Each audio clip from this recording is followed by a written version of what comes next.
Hello and welcome to my video series, Living with MDS 5q Deletion. I'm Anne and this is part 2 of my series. In the first video, I talked about the signs leading up to my diagnosis and ended with 3 tips. Always check your patient portal, call your doctor if you have a question. Secondly, ask for a complete blood count at every physical. And lastly, be your own advocate and do your own research. In this video, I'm continuing to dive into my battle with MDS 5q deletion. The focus of this video will be my initial appointment with a specialist at the University of Michigan. At this time, it was 1 month since my initial diagnosis of bone marrow cancer and completion of a bone marrow biopsy. My oncologist referred me to a leukemia specialist at U of M. My husband and I drove 4 hours from Traverse City to Ann Arbor, Michigan. And during that drive, we were a bit anxious, wanting to get some answers of where all this was heading. When we arrive, I go directly to the lab where they draw 20 vials of blood. From the blood draw, my hemoglobin was 10 and my neutrophils were 1.2 and my platelets were elevated. What I didn't understand at the time was how important those labs are as an indicator of disease progression.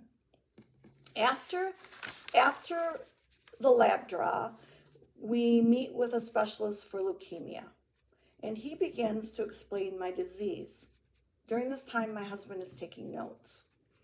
The doctor was very thorough, explaining that I have MDS, which is due to an isolated arm chromosome 5, hence 5q deletion. The deleted area affects your blood cell development. It's very uncommon and can progress into acute leukemia. The median age of diagnosis is 73 years of age. At the time, I'm 61 years old. He also explained that currently I was at low risk for leukemia. He said, for now, we will watch and wait, checking your labs monthly for any changes, and you will see your oncologist at home until something does change. He goes on to talk about a med that many MDS patients have good results with. If my condition changes, this is the med he would put me on, Revlimid. At the end of the consultation, which lasted about an hour, the doctor left time for me to ask some questions. My first question was, what everybody wants to know, is there a cure? He says, yes, a bone marrow transplant. But you're not eligible at this time. The risks are too dangerous and your risk is low for leukemia at this time. The second question is, how long do I have to live? That's a question that no one can answer, but the doctor reiterates the success of the drug Revlimid to control the disease. Many of his patients live on Revlimid for many years. Third question is, how did I get this disease? He said it was most likely from a chemical exposure such as radiation, benzene, a chemo drug, pesticides, paint, but nobody knows for sure. Lastly, is there anything that I can do to improve my prognosis? And he said, no, there's no change in diet or exercise that will make a difference with your bone marrow. Of course, it is important to stay healthy and for your overall well-being and for your overall health. So we get in the car to drive home after the consultation, and the first thing I do is I call my kids and I let them know that I have bone marrow cancer. But for now, there is no treatment. I did receive numerous phone calls on my way home, and I could tell that some of my friends really didn't know how to react. A few of the comments were, it could be worse. Some people die from tragic events. It wasn't that they didn't care. At this time, I was not good at expressing my feelings. What I wanted to hear was, anytime you need to talk, I'll be there for you. I'm sorry to hear your news. That day was just such a sense of loss for me.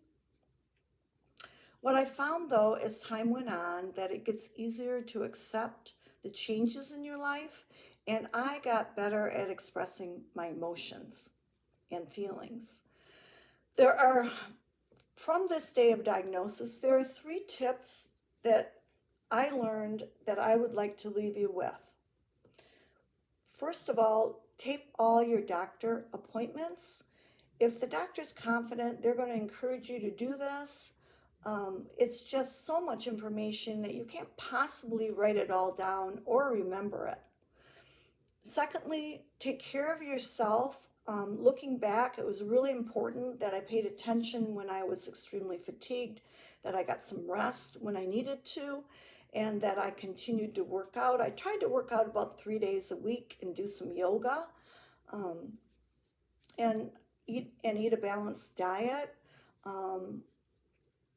There's more to come on this topic as the videos go on. Once you have a diagnosis, start researching and watch your labs, especially your hemoglobin, your neutrophils, and your platelets. That wraps up my diagnosis day. Tune into the next video and I will talk more about the wait and watch approach, as well as what happened when my labs continued to decline, leading to the necessity of blood transfusions. Thank you for tuning in.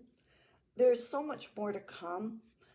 Join me for part 3, and feel free to comment or leave questions. And I plan on doing this video series all the way up to my bone marrow transplant. So God bless you until we meet again. Thanks for tuning in.